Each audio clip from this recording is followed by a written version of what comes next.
아마데우스라는 영화가 있습니다. 아마 여러분 중에 기억이 나시는 분들이 계실 텐데요. 이 영화는 이제 모차르트에 대한 이야기이고 또 중요한 인물이 모차르트와 또 살리에르라는 두 인물입니다. 살리에르라는 사람은요, 굉장히 음악에 대한 남다른 열정과 노력을 통하여서 최고의 음악가의 자리에 오릅니다. 그래서 그 당시 오스트리아의 궁정 작곡가로 이제 직위를 받을 정도로 높은 자리에 올라간 사람이 바로 살리에르인데, 이 살리에르가 어느 날 모차르트가 등장하면서 여러 가지 문제를 경험하게 됩니다. 모차르트는 보니까요, 굉장히 여자들하고 그냥 노는 이 약간의 뭡니까? 바람둥이에요, 바람둥이. 늘 여자들하고 낄낄대면서 막 여자들 치마 짜라 붙잡고 막 놀러 다니고, 그 다음에 그냥 경망스러운 망나니 같은 그러한 사람이 바로 모차르트입니다. 그런데 모차르트는 언제 그렇게 놀고 여자 꽁무니 또 쫓아다니고 그러는데 언제 곡을 지었는지 곡을 뚝딱 지어내는 거예요. 그리고 그 곡이 굉장히 놀라운 곡을 짓게 된 것입니다. 그래서 많은 사람들이 모차르트에 대해서 천재 작곡가라는 소리를 하고 모차르트의 인기가 그냥 하늘을 치솟는 거예요. 그러니까 그 전까지는 살리에르라는 사람이 최고의 작곡가로, 궁정 작곡가로 직위를 받았는데 지금 모차르트에 의해서 이 사람은 그냥 2인자로 밀려나게 된 것입니다.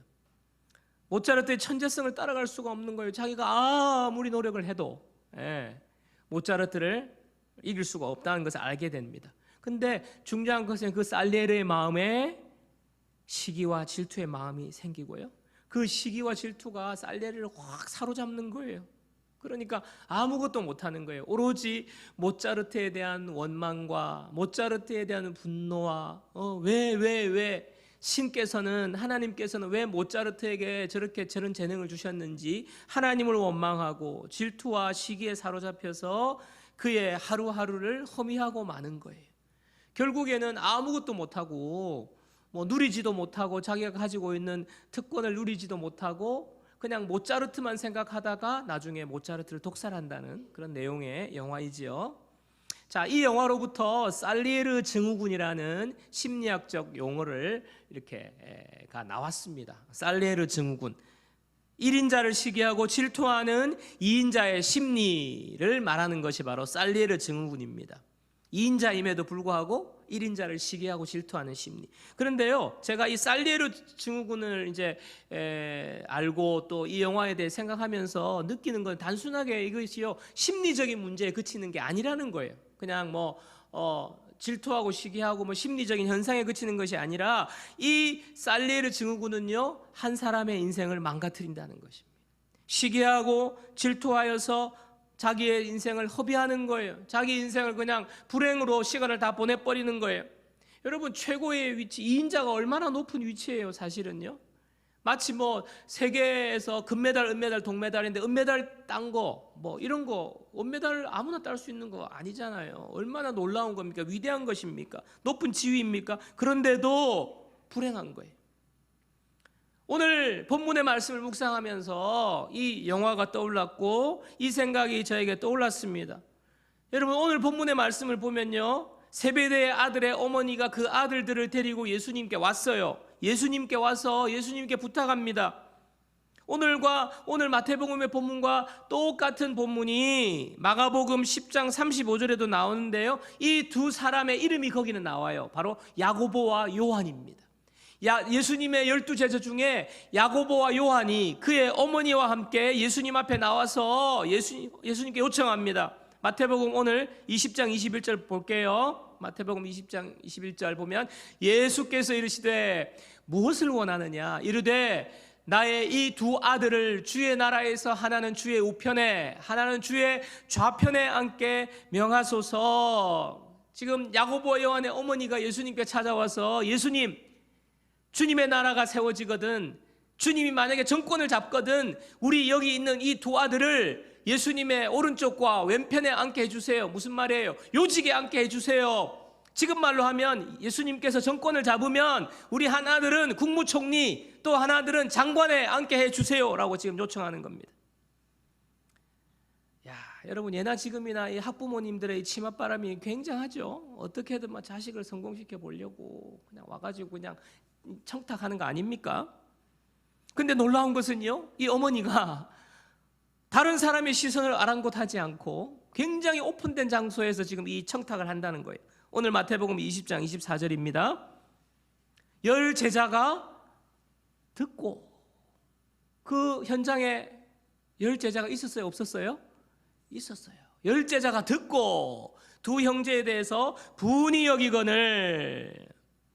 여러분, 현장에 다른 10 제자가 있었어요. 그런데 어머니가 와가지고 두 아들을, 얼마나 두 아들이 정말 자랑스럽고 잘났으면, 자기가 생각하기에 대단한 아들이었으면 다른 제자들이 다 듣고 있는 앞에서 지금 이 당당하게 요구합니다. 근데 이렇게 요구할 때에 10 제자가 반응이 어때요? 다른 10 제자가 분이 여겼다고 그랬어요.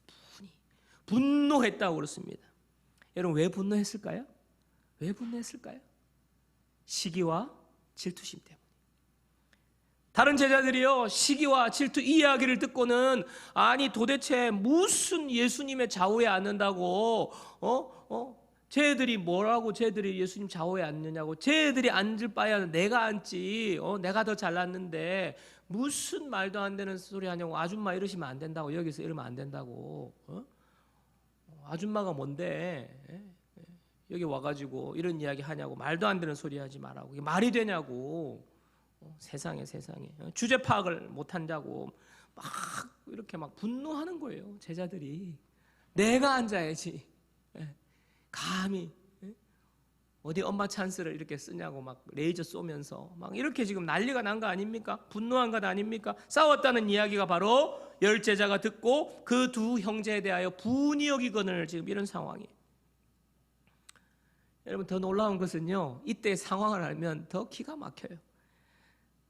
자, 오늘 본문 20절에 그때에 라고 이제 시작이 되죠. 그때가 어느 때입니까? 앞 구절을 보면 알 수 있어요. 자, 마태복음 20장 17절에서 19절 보겠습니다.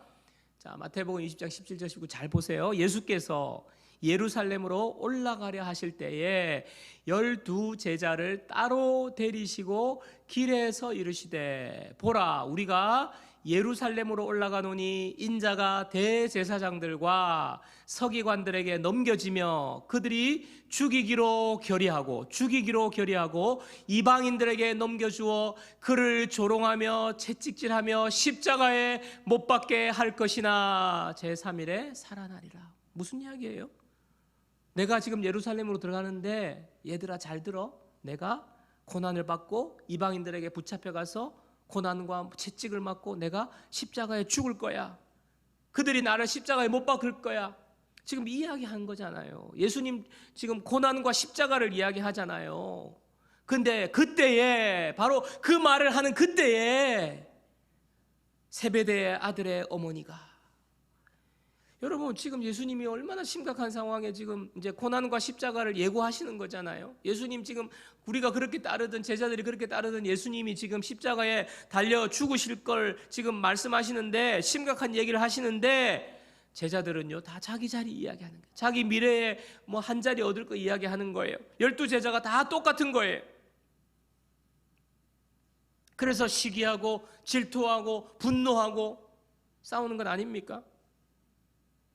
여러분, 서론에서 말씀드린 살리에르, 그리고 오늘 제자들의 모습을 통해서 우리는요, 이들이 얼마나 성공하고 최고가 되는 것, 남들보다 높은 지위에 오르는 것, 이것이 삶의 목적이 되어 있다는 것을 알 수 있어요. 우선순위가 되어 있다는 것을 알 수 있습니다.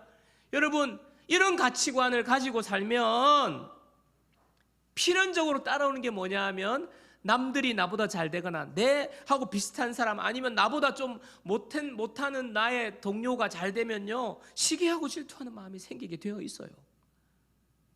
내가 더 성공해야 되는데, 내가 높이 올라가야 되는데, 내가 잘 돼야 되는데, 이 마음이 우리의 마음의 우선순위가 되어 있으면 우리는 이것으로부터 자유로울 수 없어요. 그래서 결국에는 살리에르처럼, 제자들처럼 시기와 질투의 마음이 온통 빼앗겨 버리고 분노하게 되고 서로 싸우게 되고 자기 인생을요, 그 원망과 시기와 질투와 분노의 인생을 다 허비해 버리는 것입니다. 사랑하는 여러분, 저와 여러분이 정도의 차이가 있을 수 있습니다. 저는 그렇게 장관이 되는 것을 원치 않습니다. 그러나 여러분 가만히 생각해 보세요.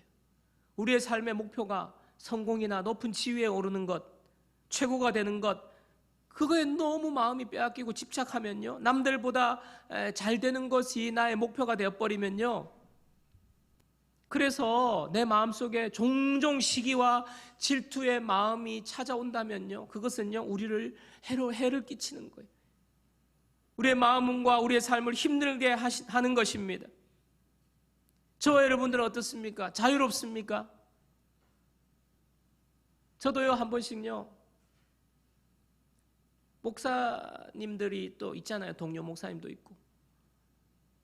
그래서 큰 교회 간다든가 청빙을 받아 간다든가 그러면요, 제가 학교로 같이 다녔잖아요. 제 동기잖아요. 제가 그때 어떻게 했는지 잘 알잖아요. 지금 전국에 유명하게 강사로 뛰는 그런 목사들 중에 제 동기도 있거든요. 근데 제가 그 사람의 과거를 알거든요. 근데 지금은 얼마나 무대에 서가지고 수천 명 앞에서 보고 있으면요, 제가 과거를 알거든요.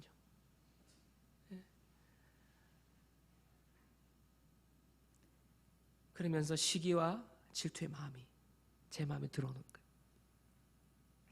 그러면 제가 힘들어요. 힘도 빠지고. 자, 여러분 어떻습니까?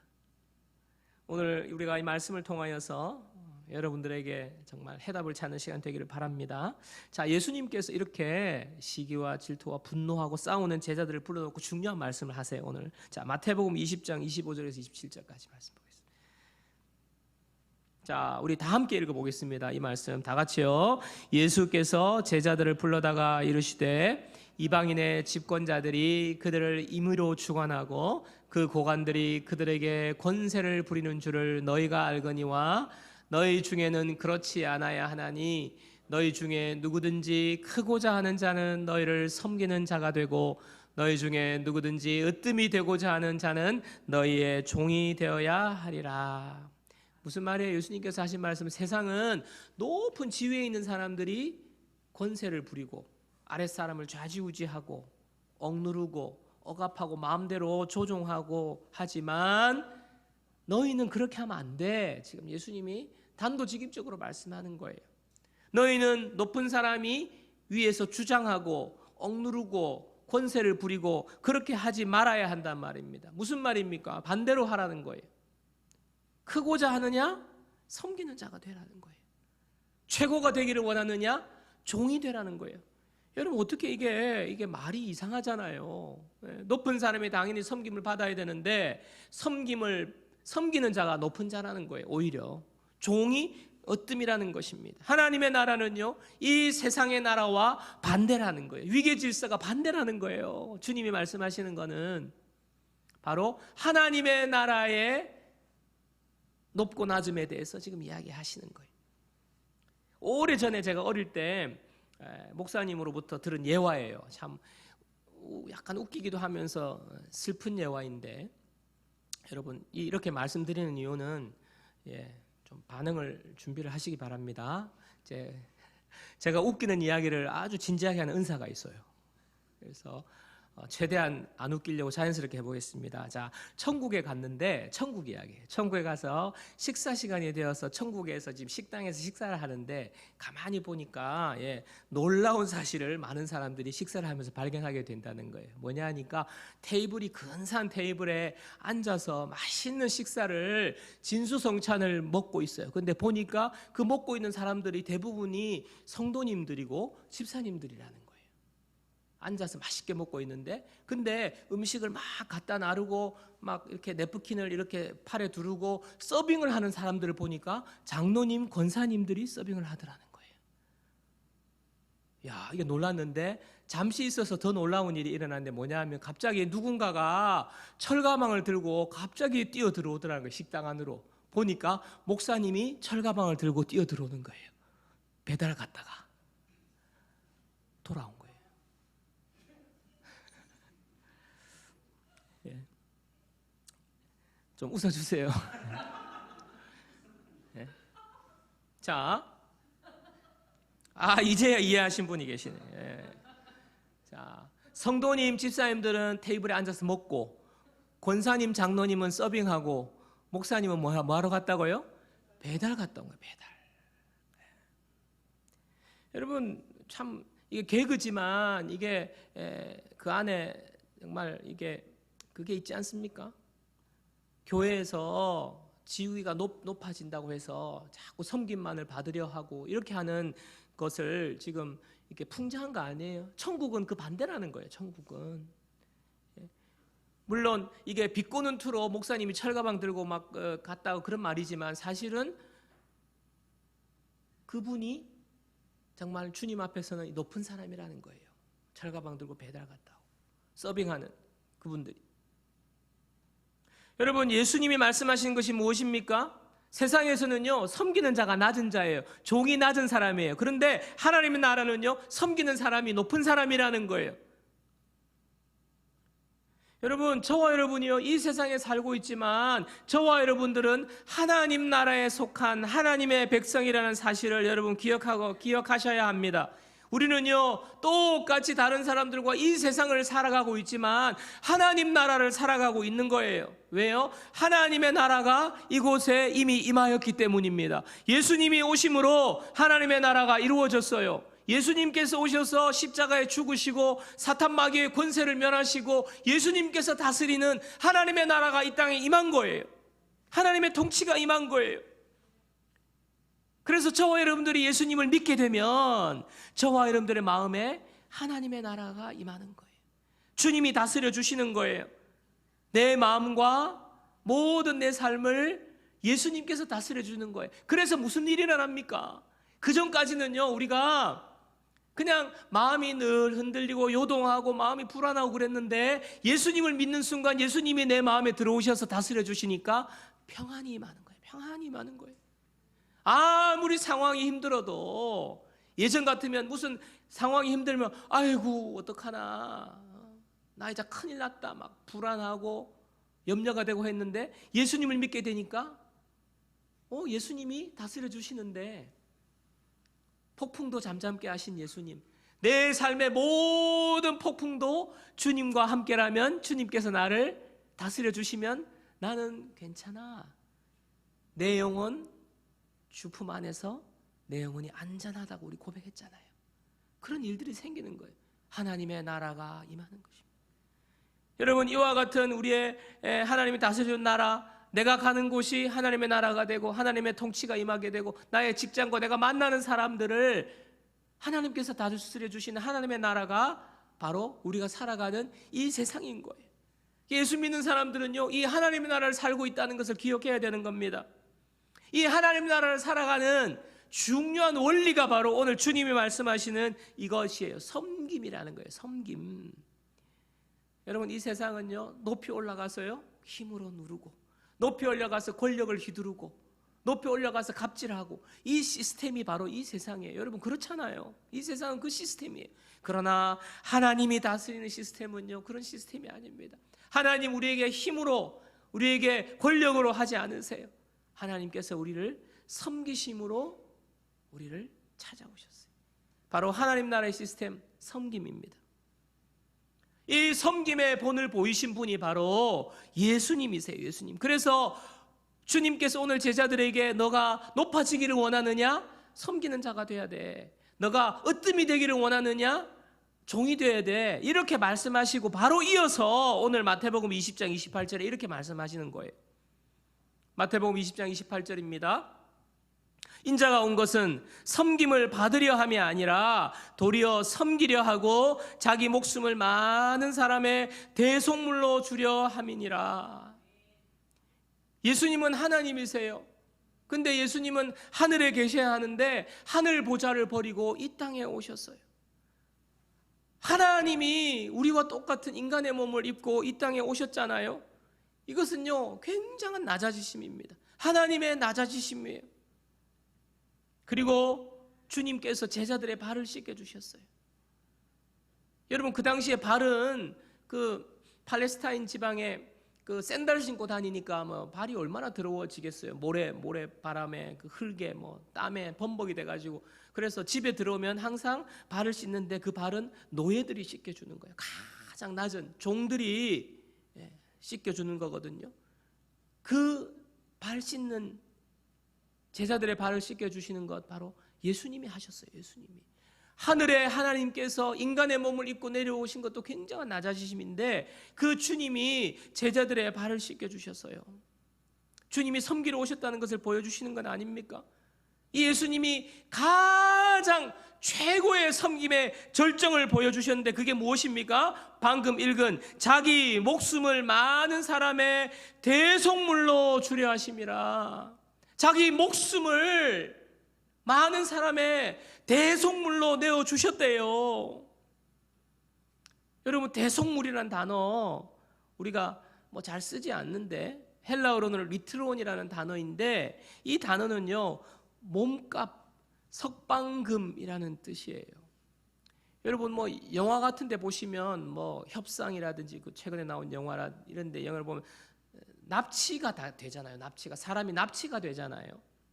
납치가 되면 항상 범인이 무엇을 요구합니까? 몸값을 요구해요. 자, 돈 얼마를 가지고 온나? 그러면 내가 풀어줄게.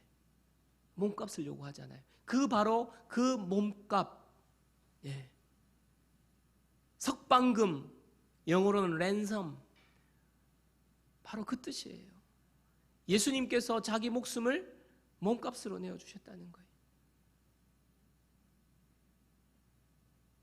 요한일서 3장 8절에 보면요, 죄를 짓는 자는 마귀에게 속하나니. 죄를 짓는 자는 마귀에게 속한대요. 자, 에베소서 2장 3절도 보겠습니다. 전에는 우리도 다 그 가운데서 우리 육체의 욕심을 따라 지내며 육체와 마음에 원하는 것을 하여 다른 이들과 같이 본질상 진노의 자녀이었더니. 무엇입니까? 두 말씀을 통해서 알 수 있는 게 뭐예요? 죄를 지으면 마귀에게 붙잡힌다는 거예요. 죄 지은 사람은요 본질상 진노 아래에 있다는 거예요. 그래서 우리의 삶에 고난이 있고 우리 삶에 고통이 따르고 결국에는 죽음을 향해 가잖아요. 마귀에게 속함을 당하는 거예요. 마귀에게 붙잡힌 거예요. 진노 아래에 붙잡혀 산다는 것입니다. 여러분, 모든 사람이 죄인이기 때문에 모든 사람은요 마귀의 손아귀에 붙잡혀 있어요. 우리의 눈으로는 보이지 않지만 영적으로 그래요. 진노 아래에 붙잡혀 살고 있습니다. 우리가 그래 절망적인 거예요. 여기서 어떻게 하면 풀려날 수 있습니까? 어떻게 벗어날 수 있습니까? 마귀의 손아귀에서 본질상 진노 아래에 있는 우리가 어떻게 풀려날 수 있습니까? 바로 몸값을 지불하는 거예요. 그래서 예수님께서 몸값이 되셨다, 석방금이 되셨다라고 오늘 말씀하고 있는 것입니다. 여러분, 예수님께서 십자가에 죽으실 때에 마지막으로 하신 말이 뭐냐면 다 이루었다요. 다 이루었다. 그리고는 운명하셨어요. 숨이 끊어지셨어요. 자, 다 이루었다. 한글로는 다 이루었다지만 이게 헬라어로는 테텔레스타이라는 말인데 이것은 값이 다 지불되었다, 이런 뜻이에요. 값이 다 지불되었다. 도대체 무슨 말입니까? 뭐 다 이루었다는 말, 값이 다 지불되었다, 이게 도대체 무슨 말이에요? 왜 이런 말이 나옵니까? 이런 말씀과 여러분 연결돼서 봐야 되는 거예요. 우리가 마귀의 손에 붙잡혀 있어요. 진노 아래에 붙잡혀 있어요. 여기서 풀려나기 위해서 값을 치루어야 되는 거예요.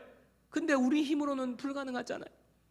예수님께서 십자가에서 당신의 목숨을 내어주시면서 우리의 죄값을 대신 지불한 거예요. 그래서 예수님의 목숨이 끊어질 때 값이 다 지불되었다. 여러분, 예수님의 십자가의 그 놀라운 죽으심으로 말미암아 저와 여러분들은요 마귀의 손에서 풀려나고 진노 아래에서 벗어난 줄 믿습니다. 예수님을 믿을 때에 이런 일이 일어나는 거예요. 우리는 예수님의 십자가의 보혈로 말미암아 우리는 모든 것으로부터 자유함을 얻었어요. 바로 이것이요, 예수님을 믿음으로 구원 얻는다는 말의 뜻이에요. 뜻.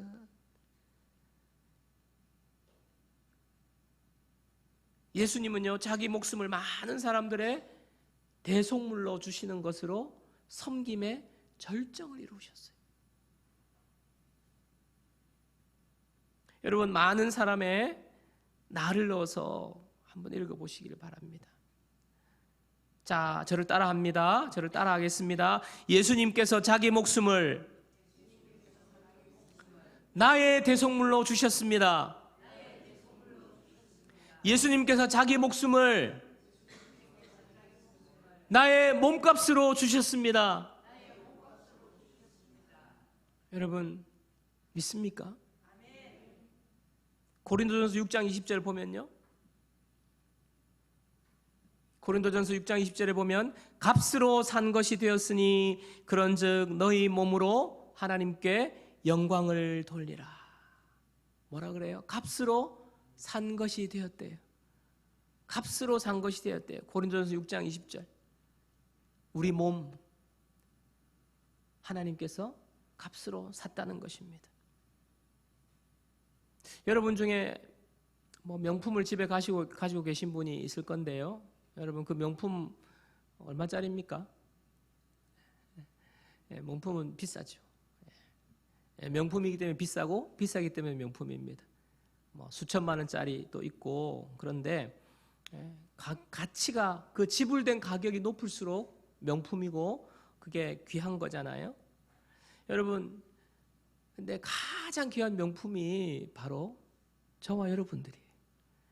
예수 믿는 저와 여러분들일 줄 믿습니다. 왜 그렇습니까? 저와 여러분들에게는요, 값이 매겨져 있어요. 값이 얼마? 1억? 뭐 10억? 100억? 예수님의 피, 가격표에 붙어 있어요. 하나님이신 예수님의 목숨값이 바로 저와 여러분들의 값어치예요. 여러분, 이 이야기를 듣고 그냥 뭐 모르겠다, 그게 무슨 뜬구름 잡는 소리인지, 여러분, 그런 분들은요, 정말 주님을 만나야 돼요. 이거에 감동이 없으면요, 여러분요, 지금 다시 수요 예배 와서 기도해야 돼요. 예수 믿는데 그것도 모르고, 내가 예수 믿는다고 여기 와서 예배도 드리고 뭐 헌금도 하고 다 하는데 그거에 대한 감격 없이 그 하는 것은요, 그 껍데기예요, 껍데기. 나는 주님의 피값으로 산 정말 존귀한 하나님의 자녀다. 여러분, 내가 명품을 둘러서 가치가 올라가는 것은요, 그것은요, 세상에서 하는 사람들이에요. 여러분이 1,000만 원짜리밖에 안 됩니까? 1억짜리밖에 안 돼요? 1억짜리 때문에 여러분의 가치가 올라간다면, 여러분, 우리는 세상의 명품하고 비교할 수 없는 가치를 갖고 있는 것입니다. 여러분, 예수님을 믿지 않던 사람들이요, 예수님을 믿으면요, 놀라운 변화가 일어나요. 그 변화가 뭔지 아십니까? 놀라운 변화 중에 정말 하나님 주신 축복이 뭐냐면 우리의 자존감이 올라가는 거예요. 자존감이. 나가 나 자신을 바라볼 때에, 나는 하나님의 자녀야. 나는 온 우주 만물을 창조하신 하나님의 자녀가 되었어. 하나님이 온 우주 만물을 다스리는 왕이신데 내가 왕의 자녀가 되었어. 주님께서 나를 위해서, 나를 구원하시기 위해서 주님께서 친히 목숨을 내어주신 예수님의 피값, 온 천하와 온 우주 만물과 어떤 것보다도 가치 있는 하나님의 피값으로 나를 사셨어. 존귀함이 올라가는 거예요. 존귀함이 올라가는 거예요.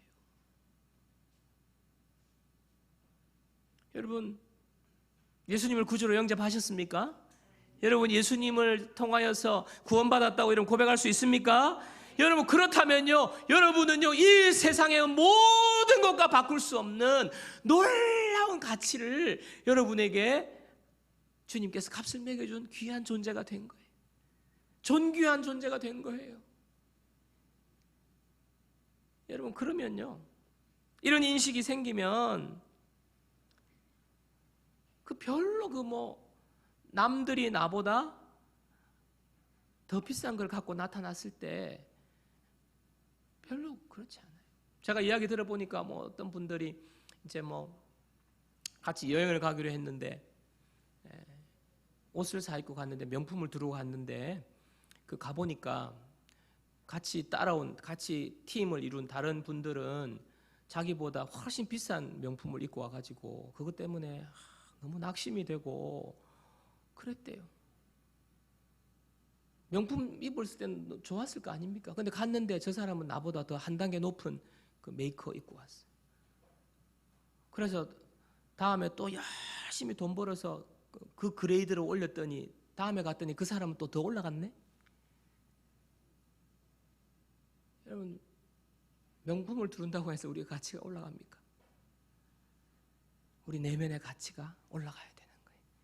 예수님을 만나면 우리는 이 세상 최고의 가치로운 존귀한 주의 자녀가 되는 줄 믿습니다.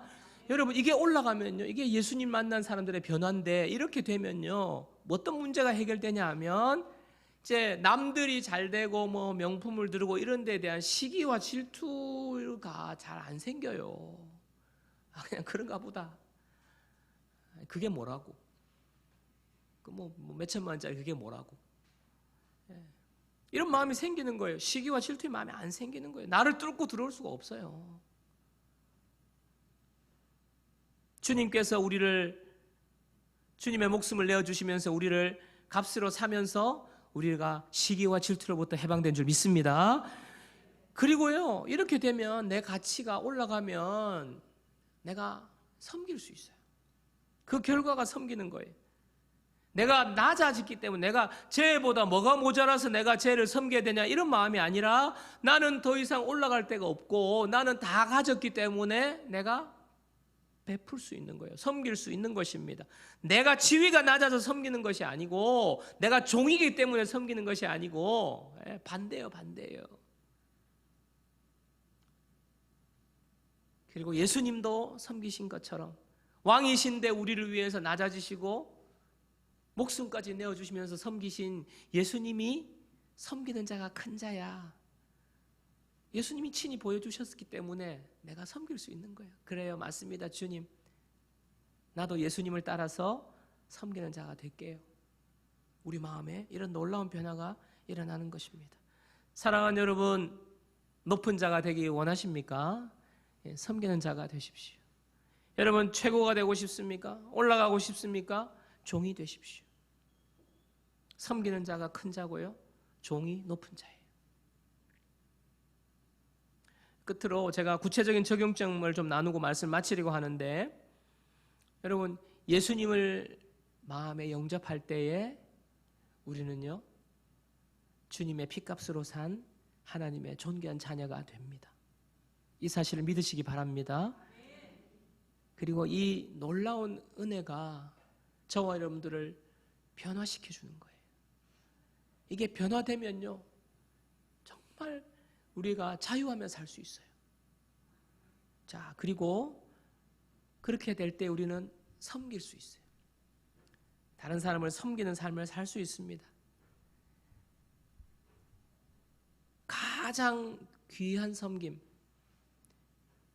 여러분, 내가 가치가 올라갔고 내가 높은 자고 내가 큰 자이기 때문에 섬길 수 있는데, 이 섬김의 최고의 섬김은 바로 나를 위해서 십자가의 대속물이 되신 예수님을 믿지 않는 사람들에게 알려주는 거예요. 우리가 다른 분들을 섬길 때 뭐 얼마나 비싼 음식을 대접하고 얼마나 하겠습니까?